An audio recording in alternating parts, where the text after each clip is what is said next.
नमस्कार, मैं अतुल शर्मा। मेरा विषय है संस्कृत और आज हम जिस उपविषय को पढ़ेंगे वह है प्रश्न निर्माण। हम इस समय हैं कक्षा 8 में और हमारा कालांश है प्रथम और दिनांक है आज 24/9/2020। तो आज जिस विषय को हम लोग पढ़ेंगे उसके लक्षित बिंदु जो हैं वो इस प्रकार से रहेंगे। संस्कृत भाषा के व्यवहारिक प्रयोग के लिए प्रश्न कला सीखना। प्रश्न निर्माण एक कला है जिसे हमें किसी भी भाषा में बहुत ही उस भाषा की समृद्धि के लिए सीखना बहुत ही आवश्यक है, क्योंकि प्रश्नों के बिना हम आगे किसी भी भाषा को सीखने में थोड़ा सा अधूरा रह जाते हैं।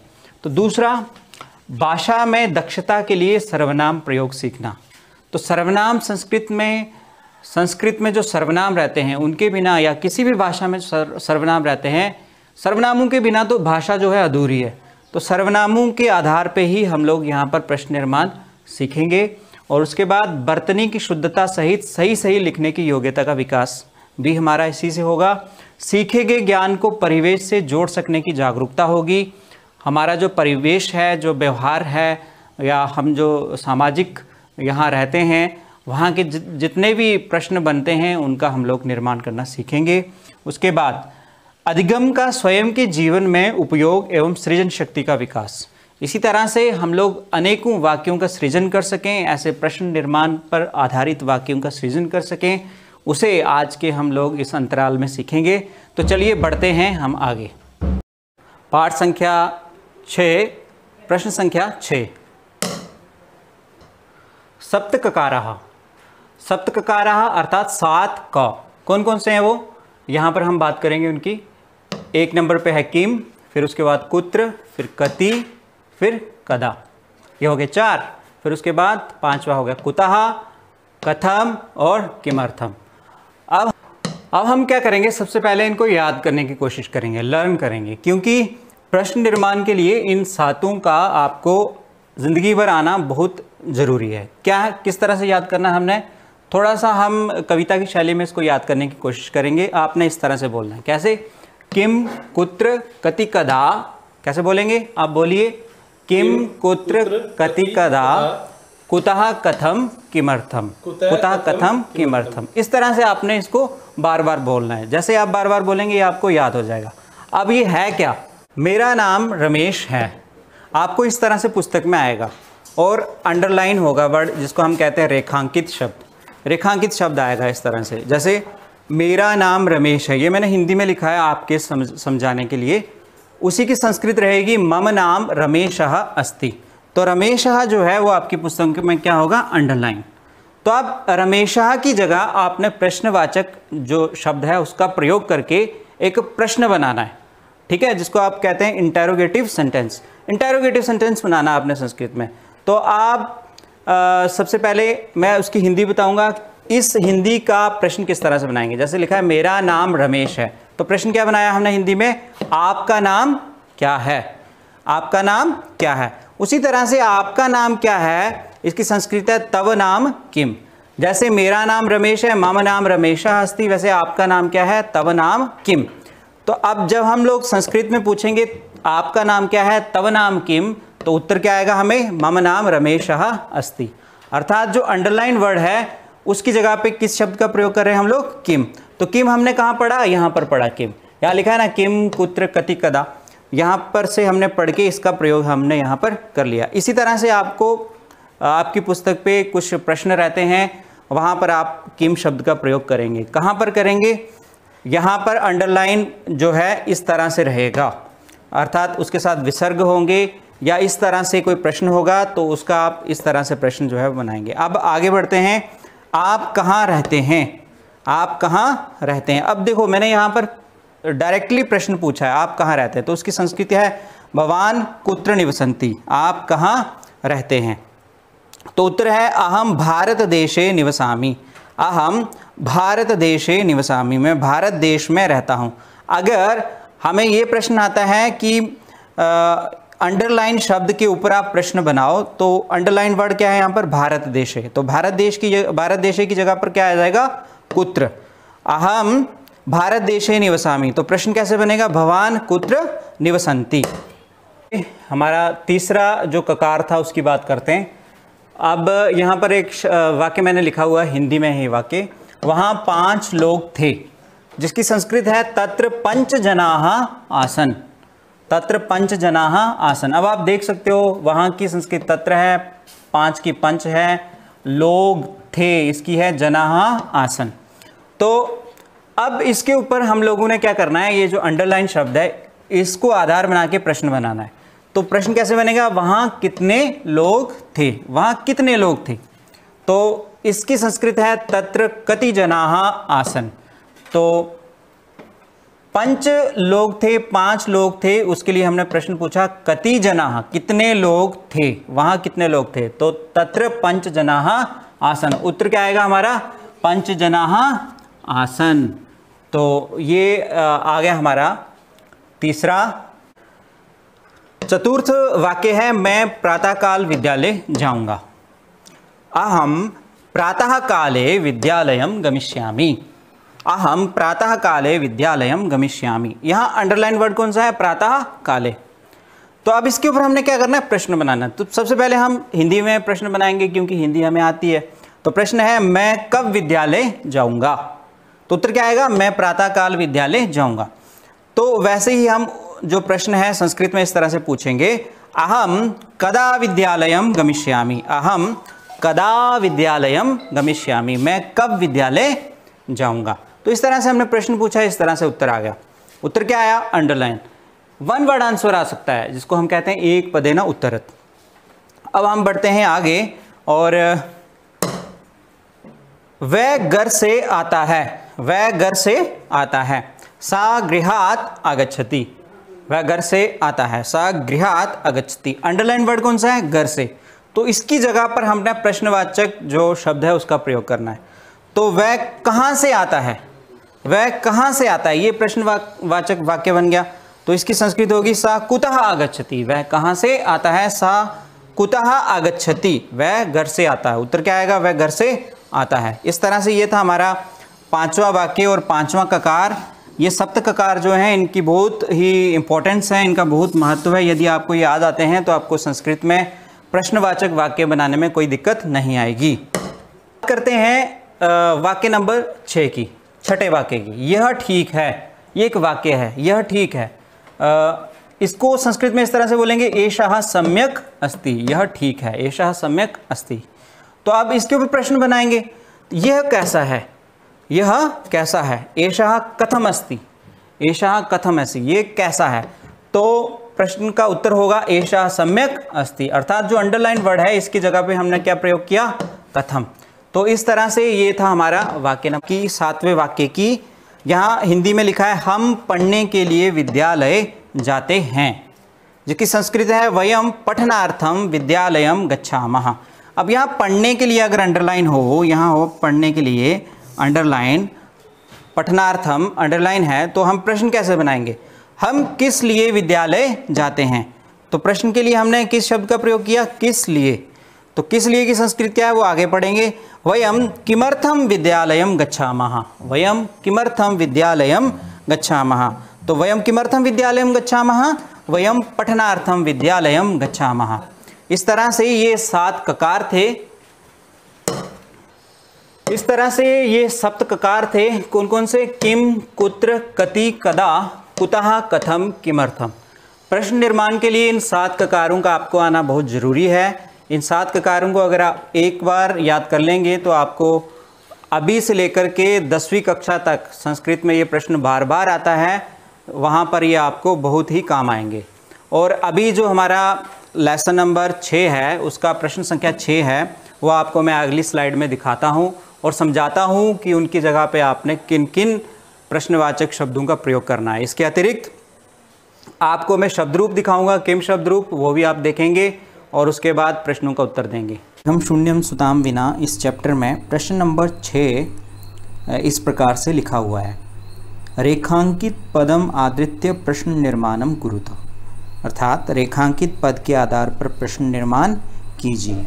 तो आप देख रहे होंगे यहाँ पर रेखांकित शब्द कौन सा है, रेखांकित मतलब जिसके नीचे रेखा दी हुई है। तो कौन सा शब्द है, प्रसन्नतायाः।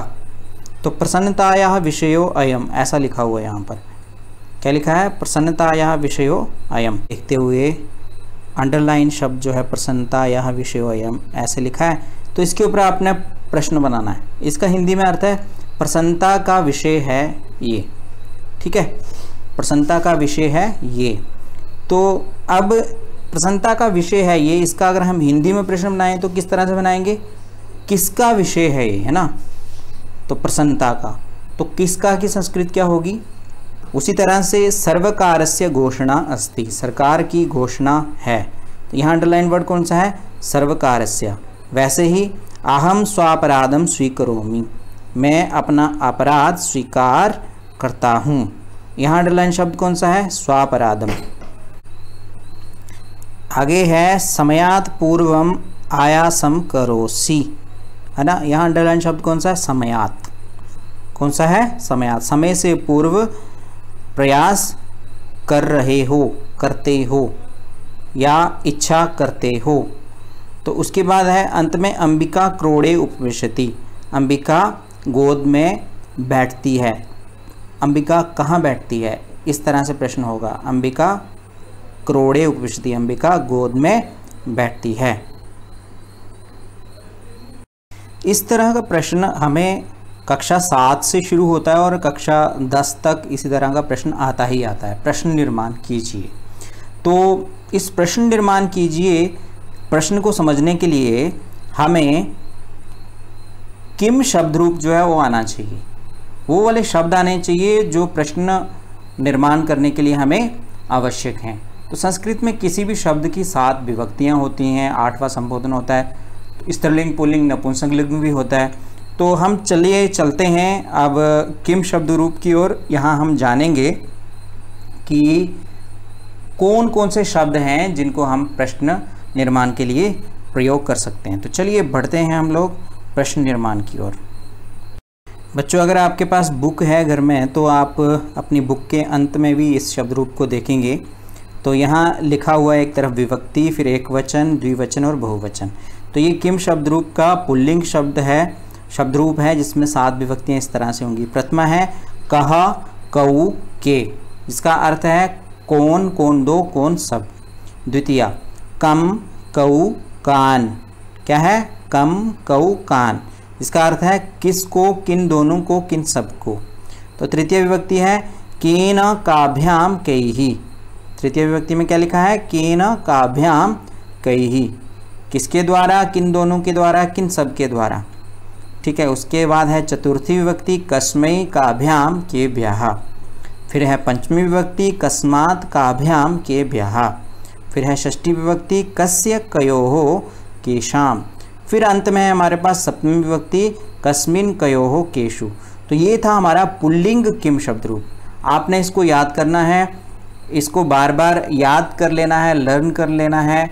इसका अर्थ क्या है वो आप अस्मद युस्मद शब्द रूप वाली एक मेरी वीडियो थी, उसको आपने देखा था, उससे समझ सकते हैं। क्योंकि इसमें भी कारक प्रयोग होते हैं, जिस तरह से कारक होते हैं वैसे ही क्रमशः यहाँ पर कारक प्रयोग करके हम इसका हिंदी में अर्थ जान सकते हैं। तो चलिए अब हम देखते हैं स्त्रीलिंग शब्द रूप कौन सा है किम में। अब हम यहाँ देख रहे हैं कि स्त्रीलिंग शब्द रूप है किम का। स्त्रीलिंग शब्द रूप आप इसे पढ़ेंगे, ये भी वैसा ही है, सेम मीनिंग है, बस ये स्त्रियों के लिए प्रयोग होता है, महिलाओं के लिए प्रयोग होता है। जब भी हम प्रश्न किसी महिला कर्ता के लिए करते हैं तो इन शब्दों का प्रयोग किया जाता है। तो चलिए पढ़ते हैं इसको। प्रथमा विभक्ति में लिखा है का, के, काहा। द्वितीया काम, के, काहा। तृतीया कया, काभ्याम, काभिः। चतुर्थी कस्यै, काभ्याम, काभ्यः। पंचमी कस्याः, काभ्याम, काभ्यः। षष्ठी कस्याः, कयोः, कासाम। और सप्तमी कस्याम, कयोः, कासु। तो ये था किम का स्त्रीलिंग शब्द रूप। अब हम देखेंगे नपुंसकलिंग। ठीक है, यहाँ नपुंसकलिंग है। प्रथमा में लिखा है किम के कानि। द्वितीया किम के कानि।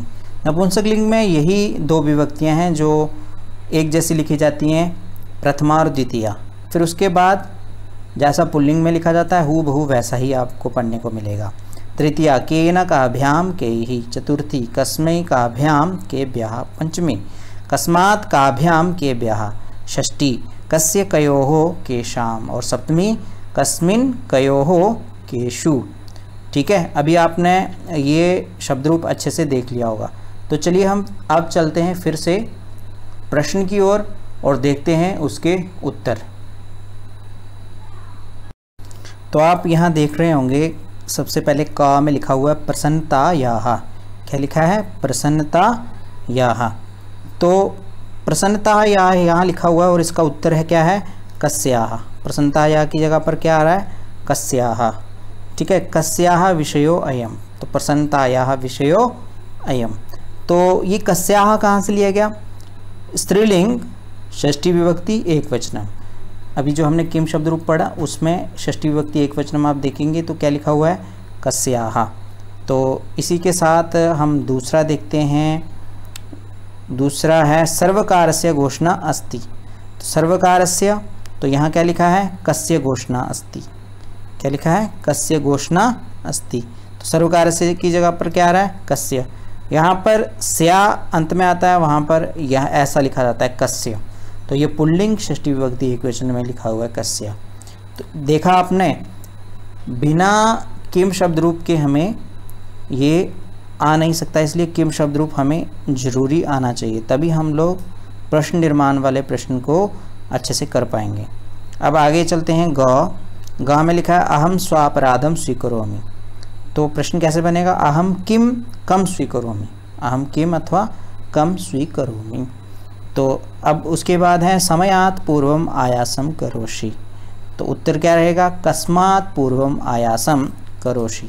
समयात् की जगह पर क्या आ रहा है? कस्मात्। ठीक है, कस्मात् कहाँ आता है? किम शब्द रूप पुल्लिंग में पंचमी विभक्ति एक वचन। फिर आगे है अंतिम ङ, अंबिका क्रोड़े उपविशति। तो प्रश्न किस तरह से बनेगा? अंबिका कुत्र उपविशति। अब ये जो कुत्र है ये कहाँ से आता है, इसके विषय में मैं आपको बताऊंगा। अब आगे वाली आप जो वीडियो है उसमें देखेंगे, मैंने आपको बताया है वहाँ पर कि प्रश्न निर्माण करने के लिए और किन किन शब्दों की ज़रूरत है। बच्चों, इस वीडियो के माध्यम से मेरे ख्याल से अगर आप इस बार इसको समझ जाएंगे तो 7वीं, 8वीं, 9वीं, 10वीं तक आपको ये काम आएंगे। इसलिए इस वीडियो को अच्छे से लर्न कर लें। और एक बात और बता दूं मैं, ये प्रश्न हमेशा परीक्षाओं में आता ही है और बहुत इम्पोर्टेंट है। हमें साल में 4 बार परीक्षा देनी है, तो 4 बार परीक्षा के बीच में लगभग हर लेसन में ये प्रश्न रहता है, तो एक प्रश्न तो इस तरह का आता ही है। तो आपने उस लिहाज से भी इसकी तैयारी करनी और सीखना भी है इसको। अर्थात अगर 5 नंबर का भी रहता है तो अगर साल में 4 बार आ जाता तो 20 नंबर तो हमारे यहाँ से हमें मिलते ही मिलते हैं। तो इसलिए आप इस प्रश्न को अंत तक वीडियो को देख करके इस प्रश्न को अच्छे से सॉल्व कर लें। फिर